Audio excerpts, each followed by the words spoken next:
And no matter who you are or where you are in your spiritual journey, you are celebrated here.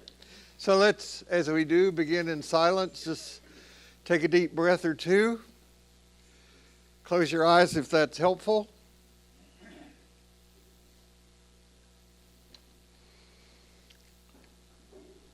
And may grace be in our heads and in our thinking. May grace be in our eyes and in our seeing. May grace be in our ears and in our hearing. May grace be in my mouth and in my speaking. May grace be in our hearts and in our understanding. And may grace be at our ends and at our departing. And may we, because of what we do here, grow in patience, tolerance, kindness, and love. So you have come here today looking for something, which is good, and I want to congratulate you for it. And if you're wondering about what to do during this time of our cultural, spiritual, social life together, I'm going to tell you. So my hope is truly that by the time we're done here today, you find that actually you have been found.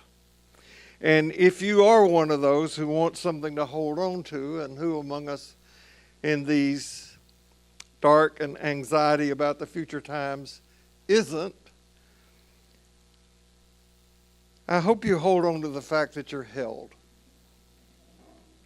Now, I am aware that those two things, the experience of being found and the experience of being held, are not things that may be felt experiences for you at the moment. So let's see if we can fix that. Or take a step in that direction. I'm calling today's time living during the experience of things falling apart. And I want to begin by reading for us a passage from one of the books in Hebrew Scripture. This is Eugene Peterson's translation. I remember it all. Oh, how well I remember it. The feeling of hitting bottom. All right, there it is.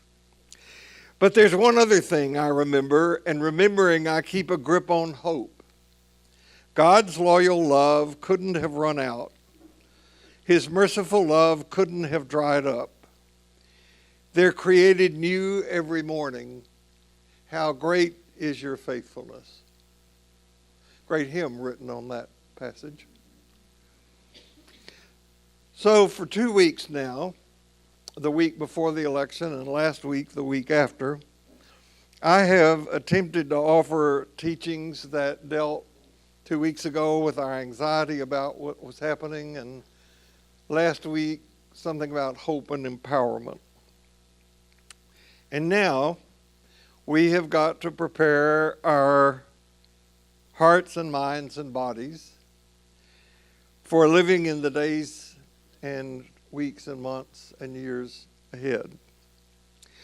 Political pundits on both sides of the great divide that this country has become are spending time trying to figure out what happened.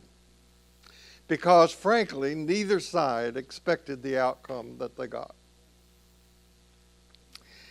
The fact is that we have elected a mentally ill, convicted felon as our next president. And I want to stress the word we in that. We have. Because if you say they, then we're just as guilty of othering as other people are of othering, and we can't do that now.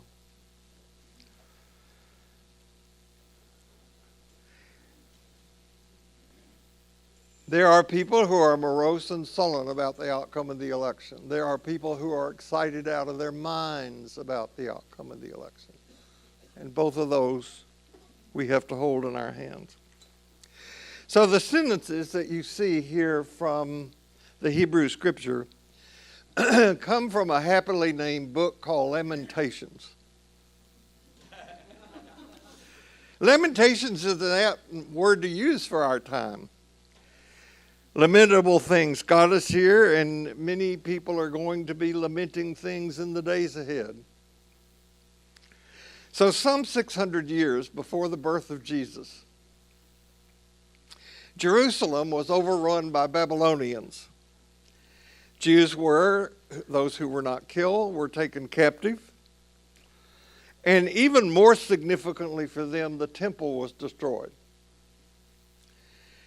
The Jewish people suffered enormously during this time. Life as they had known it had come to an end. I don't think there is any way for us to identify emotionally, mentally, spiritually with what the destruction of the temple meant for the Jewish people. So the book of Lamentations is a book of 5 poems. It is a book of grief about what had happened. And the writing is attributed to the prophet Jeremiah. Thanks to Rembrandt, we have a photograph of Jeremiah. And the poems convey sorrow and despair and anger as they reflect what had happened to the Jewish people.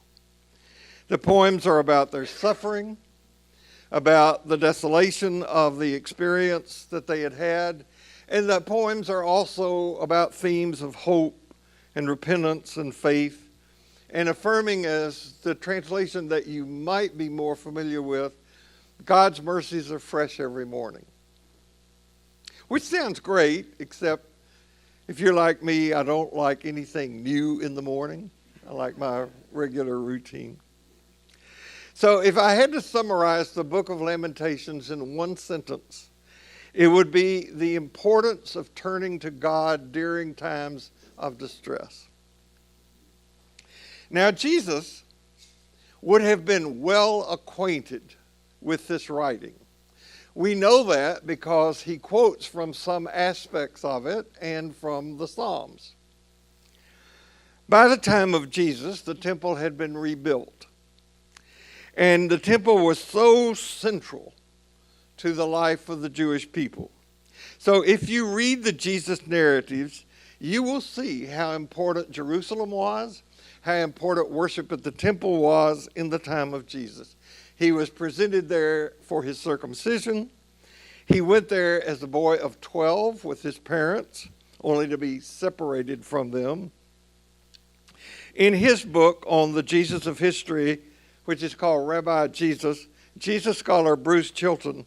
By the way, this is one of the most readable books, most accessible books on the historical Jesus you could read. It reads like a novel. You will see Chilton appear on the History Channel and on various PBS shows around Easter and Christmas time as he explains what's going on. He's a great guy.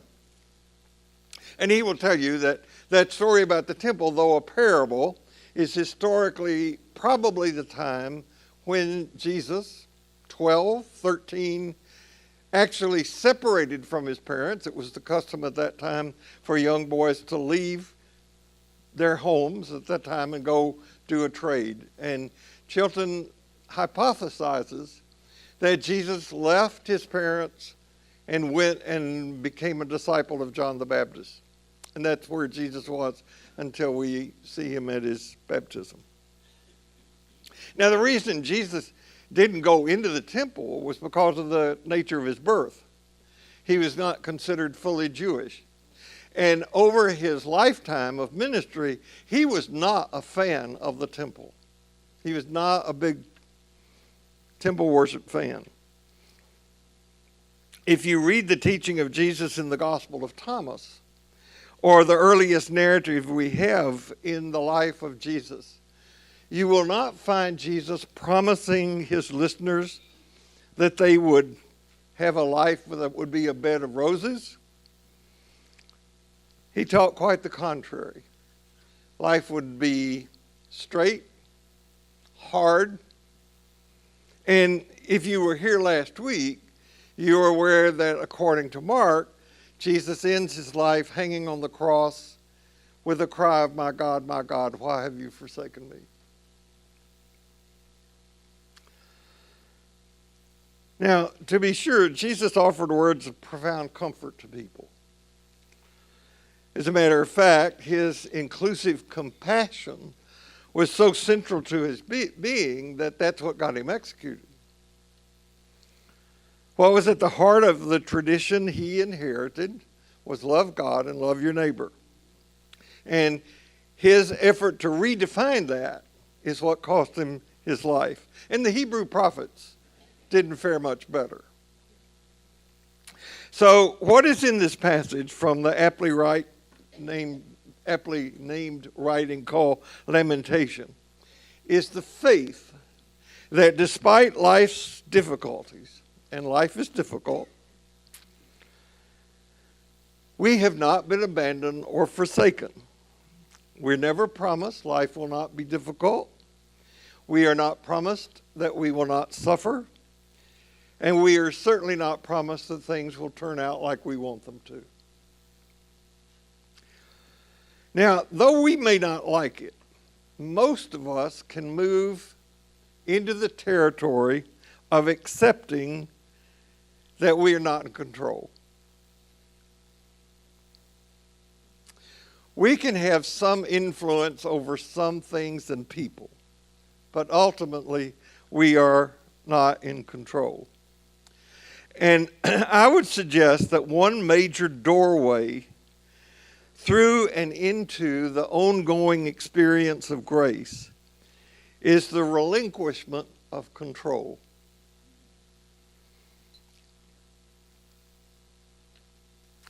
What Jesus taught about God was that God was with us, and that God is with us no matter what we go through. And the understanding of God that Jesus got from the prophetic tradition of his religion is that God promises never to forsake us, even though we feel forsaken and abandoned. Now, the biggest problem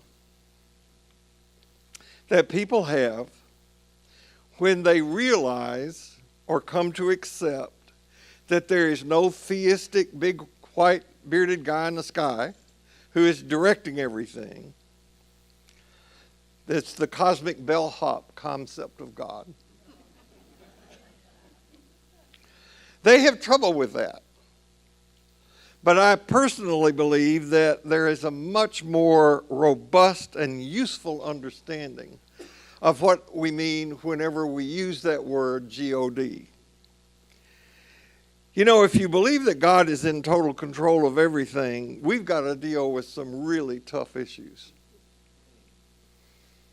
For example, if God is in control, why do we have things in our world like the Holocaust, or COVID, or gun violence, or the extreme poverty and worldwide hunger that so many people on our globe experience? I don't know about you, but I personally have no interest in a God who is all-powerful and who allows evil and suffering. So to say that the destruction of the temple and the ransacking of the people, the capture, the killing of the Jews that Jeremiah is lamenting was devastating is an understatement. The Jews at that time, with the worldview that they had, believed that God lived in the temple. They did, of course, believe that God was everywhere. They wrote Psalms about that. But they also believed that God literally lived in the temple. So that when the temple was destroyed, God didn't have a place to live. So it was in that context that Lamentations was written. And from the opening line of this particular poem, you would think that Jeremiah had gone to AA, because he talks of hitting bottom. And in the same breath, even in the midst of great despair, he talks about hope. Resurrection is about hope experienced. But the fact is that resurrection is always preceded by death, by despair, by hopelessness. Now, I grew up in a theology, and if you went to church, As a child in the United States, whether Protestant or Catholic, liberal or conservative, you too were infected by this theology. I grew up with a perverted understanding of the meaning of the death of Jesus. That perverted understanding went through Christianity at starting in the 11th century with a guy named Anselm, who, as you've heard me say before, wrote what I call the most successful piece of bad theology ever written. And this nonsense says that Jesus died to save you from your sins. And that if you believe that hard enough, along with some other things that weren't really written down, but you had to figure out, then maybe you wouldn't go to hell when you died. So generations of people have been taught to look at the cross and say, look what God did for me, or look what Jesus did for me. And that's not a helpful way to think about the God of Jesus or the teachings of Jesus. But the more helpful thing to do would be to look at the cross and say, look what we did to him. So the function and purpose of Jesus was to show us how to live, not to get us off the hook. Jesus taught that the world is and always has been a dangerous and unstable place. It is also utterly beyond our control. Jesus came into a broken world, into a broken system that was unjust to so many in so many ways, economic injustice being the chief among them. And he lived with kindness and courage in that context. It is in that kind of world that compassion and kindness matter. Now, keep in mind that what I'm trying to speak to today is the subject of when things fall apart, not how to keep things from falling apart. Things have fallen apart. And our goal is to embody hope in the midst of this chaos, to stay calm in the midst of this panic, and most of all, to be calm. Now, if you're anything like me, and I'm a 7 on the Enneagram, so I want to know, what can I do to make this work? I'm going to tell you. It's useful for me, and maybe it'll be useful for you. I'm going to tell you about telling you 2 stories. Both are very, very personal, and one is a little bit longer than the other. But the first story comes from a year of advanced clinical training that I signed up for, I think, in 1973. I'm not sure. I had come back from postdoctoral studies, and I was moving into full-time private practice. And I heard of a training event that was being put on by the Houston Galveston Institute, which at that time was one of the premier places for the training of system and strategic therapy in the world, right here in Houston. I mean, it makes sense. We got this great medical center and all the synergy that came from that. The other places were Milan, Italy, Philadelphia, Palo Alto, California, Boston, one other place I can't remember, but Houston. We had that place. And there were about a dozen of us who got accepted into this program. Everybody was licensed, had graduate degrees, certified. Some were psychologists, some were psychiatrists, some were clinical pastoral education, some were chaplains going for advanced clinical pastoral education certification. All were men, no women were in this training. All of the people in this were very smart, very well trained. Our supervisor was a psychologist who himself was trained by Carl Menninger. And he was, as the expression goes, tough as nails. The training ran for an academic year, and the training was this. We would be in our private practices. We would go to the medical center twice a week, once for one period of individual supervision with some trained person, and then once a week we would go for a group session in which one of us would present a case and all the other people in the program would give feedback about this case, and then our supervisor would make a comment about it or whatever. And I was always amazed at how the experience that these people had gave them such brilliance, and they could see things that we couldn't see because they'd had years of experience and training.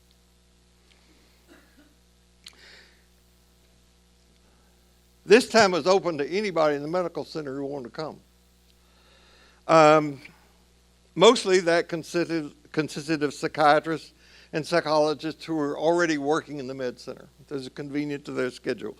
By the way, all this was done before there was any HIPAA. Now, when you hear what we did, you're going to go, oh my God, they did that. Yes, we did. Because occasionally one of us would actually bring a person or a family to that room, and we would do a therapy session in a room adjacent to that big room, and everybody else would watch it through a one-way mirror. Now, you don't know whether it's better to be the therapist or the patient in that situation because it's awkward. So once or twice a semester, each of us would have to write up case notes on somebody we were working with, present our work to the group, and the expectation was that if it was your time to do this, you would present a time where you were stuck, and you would get feedback from the group and then the wisdom of the supervisor. So the person who was doing the presenting would have duplicated their notes. We had no Xerox. We used mimeograph. Remember mimeograph? Frequently, we would tape sessions and present them, and we would do the tape on cassette tape recorders. I'm really dating myself here. Long time ago.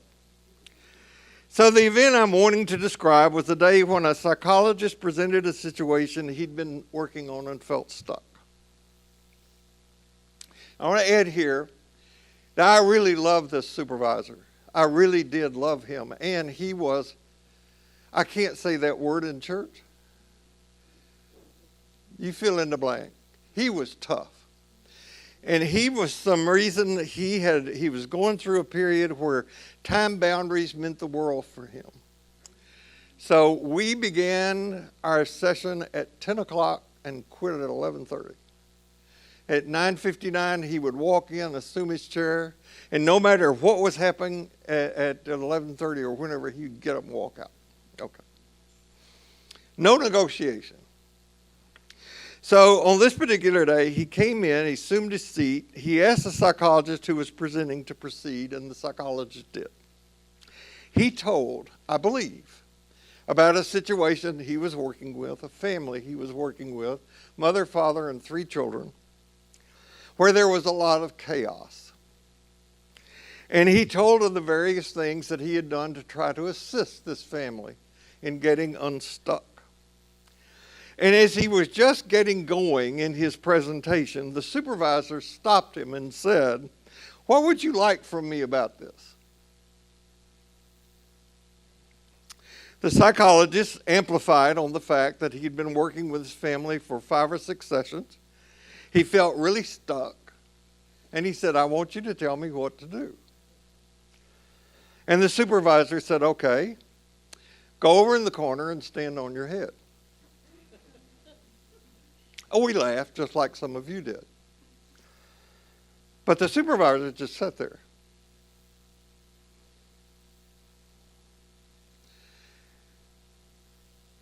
The psychologist said, "I'm serious. I really was asking you to help me. Tell me what to do." And the supervisor said, "I did. Go over in the corner and stand on your head." That was about 10 minutes into that hour and a half time, and that's all that he said during that time. Every emotion you can imagine got stirred up in that room. Anxiety, anger, frustration, puzzlement. I'm a 7, so I stayed out of it.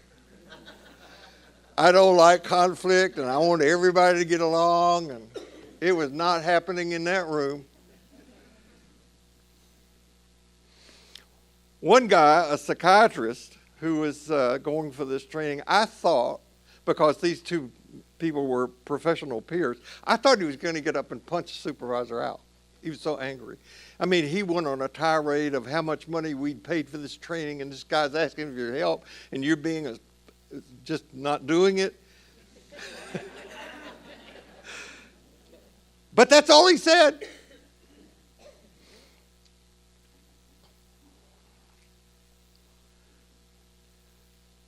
Hour and 20 minutes is a long time in a setting like that. At 11, the supervisor got up, walked to the door, opened it, headed out. But before he closed the door, he looked around at us and said, "Gentlemen, let this be a lesson to you. Next time you ask somebody to tell you what to do, be prepared to do it."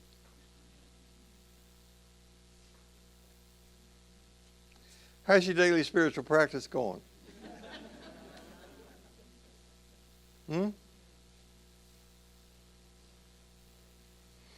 The other personal story I want to share comes from about 15 years before that, and it won't take us long to tell. When I first got involved in clinical training, the supervisor I had then for our group gave our group 2 books to read. One was a book by Erik Erikson. Erik Erikson himself is worth a full study on hope and survival. He not only named himself, he was originally named Erik Salomonsen, but he changed his name. He had no university degree, and he taught at Harvard, Berkeley, and Yale, and is still considered one of the preeminent developmental psychologists ever to hit American soil. Take courage in that. He wrote a book called Childhood and Society, which presented a developmental theory that I have relied on in my work ever since. Now, if you've been attending Ordinary Life for any period of time, you know I'm into developmental theories. And we've talked about a number of them over the time that we've been together. One of them is by Jim Fowler on theories of development of faith. And I was lucky enough to know Jim Fowler when he first had this idea, and then to work with him a little bit on it when I was at Harvard. He's an amazing guy, died way, way, way too young. But if you want to know something about what to do about your own developmental period during what we're living through, look at Fowler's book. See where you are in developmental faith. That's not in my notes, but you could do that. The other book we were required to read was this one, Viktor Frankl's Man's Search for Meaning, written in 1946. This remains on the list of the 100 most influential books ever written, ever, in any language. And it is a psychological reflection of Frankl's experience in a Nazi concentration camp. You can get this book on Kindle and start reading it after you leave class. Not now. So with all of that as background, I want to suggest 3 things that you can do. There are more, but I'm basing these on this passage. The first thing that you can do is to allow yourself to plummet. One of my definitions of both the content and the process of spiritual practice is developing the ability and the resources to be with what is. Not to deny it, not to turn away from it, but just to be with what is. Be with this time. Now, My perspective, yours might be different. My perspective is that our current situation in this country is not political. It's cultural. It's social. It's spiritual. And again, your mileage may vary. The illusion of the character of our country has been ripped away. And we can see more clearly than in decades how we are in the clutches as a culture of the dark shadows of racism, white patriarchy, violence, misogyny, and the practice of othering. Go back to the text. Our culture, by the use of drugs of all kinds and various technologies, has trained us to bypass what is. Spiritual masters encourage us to walk right into the heart of it. Spiritual masters start by teaching people how to unknow, not how to know. One great example of this is the cloud of unknowing. There's a translation by this woman. It's very readable. I'm mentioning a lot of books today. Carmen Butcher is a great translator of these works. She did also translation of Dark Night of the Soul. That's really good. Jim Finley is really into the Dark Night of the Soul as a way to deal with this current time. The other book is Practicing the Presence by a man born in 1614 whose name was Nicholas Herman. And he lived in a time when when the world was just more broken than now. He was broken by the circumstances of the world. Like many men, he thought that if he went off and joined the military, he would become a hero, seek fame and fortune, but he was left like Jacob in that story, in the Hebrew scripture, with a limp and what we would call post-traumatic stress disorder, and they didn't have mental hospitals during that time. So what he did was enter the monastery and became a cook. Actually, he cleaned up the kitchen. He could barely walk. For 10 years he did this. You go in the monastery, you get another name, so they called him Lawrence, Brother Lawrence. And he said that what kept him alive during those 10 years was a memory of a leafless tree he saw one winter. Now, there's a similar story in Man's Search for Meaning that Roddy pointed out to me the other week. He knew that someday new growth would sprout from that tree's bare branches and that it would once again blossom and give fruit, and that gave him hope.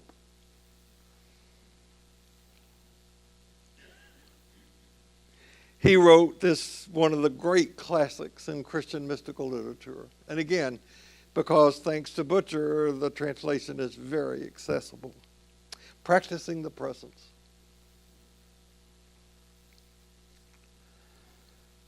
Now, I've mentioned 6 books so far today.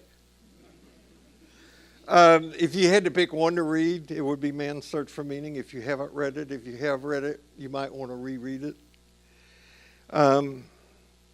It's an example of people who have lived through far worse circumstances than ours and still managed to create beauty and love their neighbor, find joy, practice compassion, experience peace.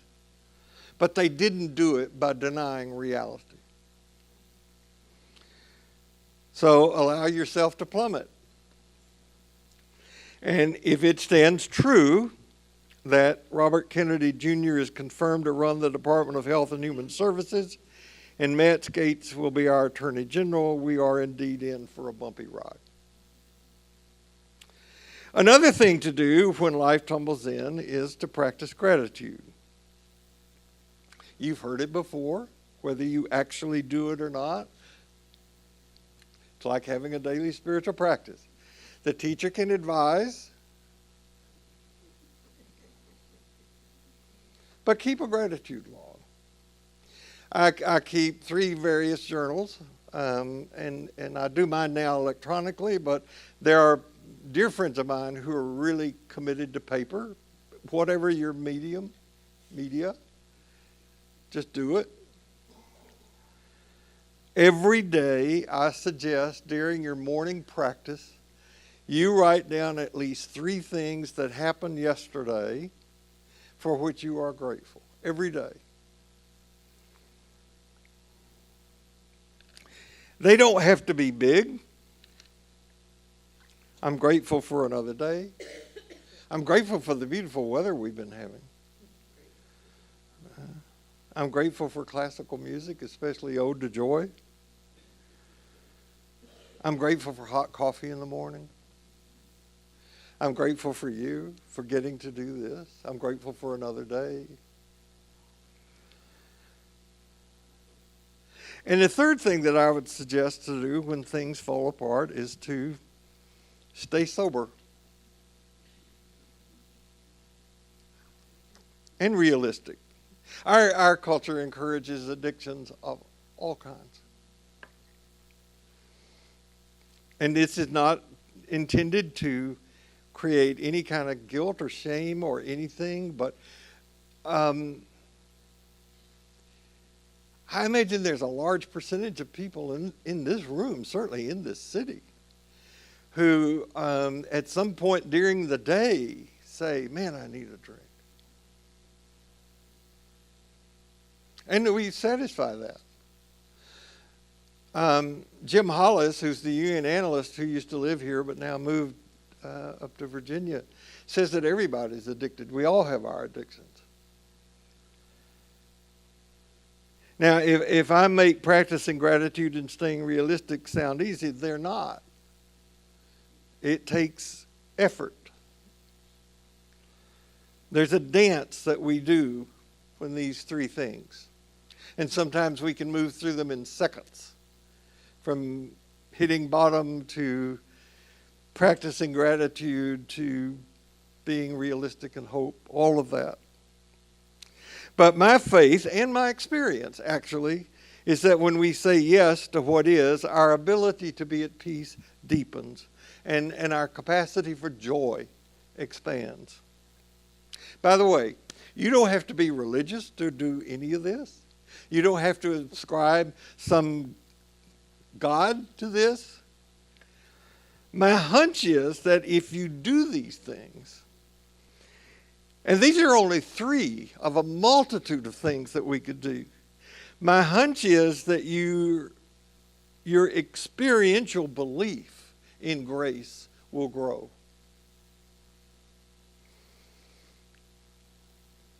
Now, I am not, as the saying goes, promise you a rose garden. We have to learn to be where we are when we are there.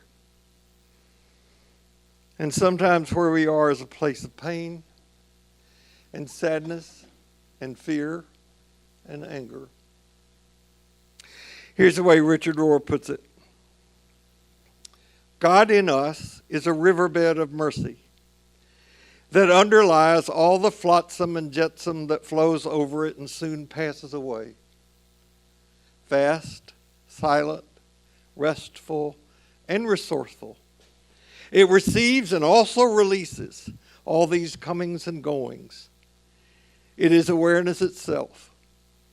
To look out from this untouchable silence is what we mean by contemplation.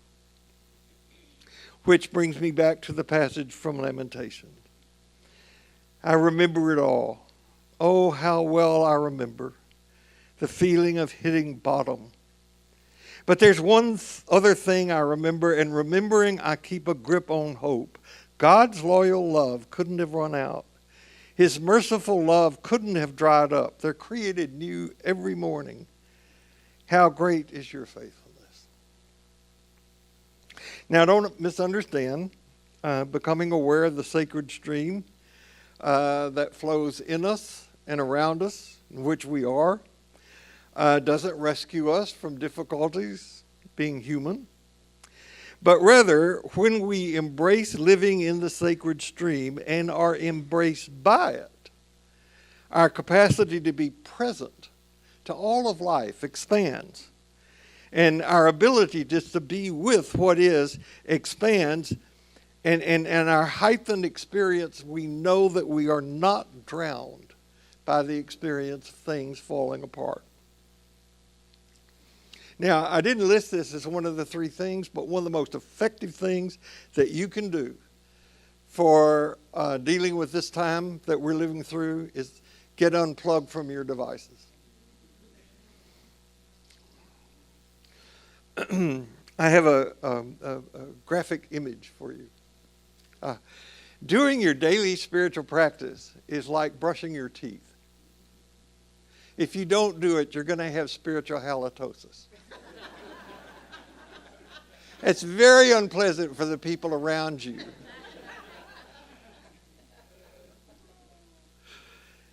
In his wonderful poem, Manifesto, The Mad Farmer Liberation Point, Wendell Berry suggests that when facing hard times, we do something that won't compute. Love the Lord, love the world, love someone who does not deserve it. Ask questions that have no answers, expect the end of the world, laugh. Laughter is immeasurable. Be joyful even though you have considered all the facts. Be like a fox who makes more tracks than necessary, some in the wrong direction. Practice resurrection.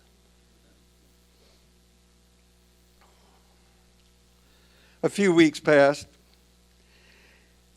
and it became my time to present a case for review and evaluation in that academic program I mentioned. That one where my colleague had been told to go over in the corner and stand on his head. I cannot tell you, at least at the time, what a big deal these presentations were. They were. And on that particular day, I dressed in a suit and tie, got all my materials together. I was early to the place, except when I got there, it had been moved. For some perverse reason, our supervisor had issued an open invitation to anyone in the medical center to come and observe our work. So that meant professors of psychiatry, interns, residents, psychologists in training, chaplains, and when I found that out, I was even more anxious. But there was no way to back out of this. So I went in, and eventually about 50 people, I think, gathered. The supervisor came in at the appointed time, and he sat down and he said, Dr. Kerley, you're to present today. Before you begin, tell us how you're feeling. I was not prepared for that question, and the first thing that came out of my mind was, well, I feel silly. Now, a better word choice than silly would have been anxious, awkward, uncertain. But what fell from my brain out of my mouth was, like a gumball machine, was silly. And he said, you don't look silly. You look quite professional and serious, dressed up in a nice suit and all prepared. Do something silly.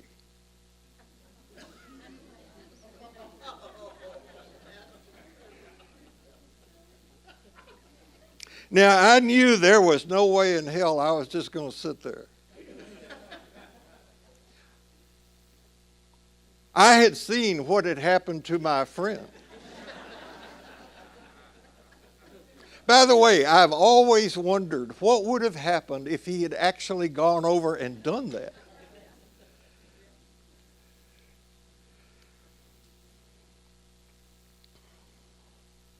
So I put my papers aside. I got up. I went over to where he sat. I sat in his lap, put my arms around his neck, and kissed him on the cheek.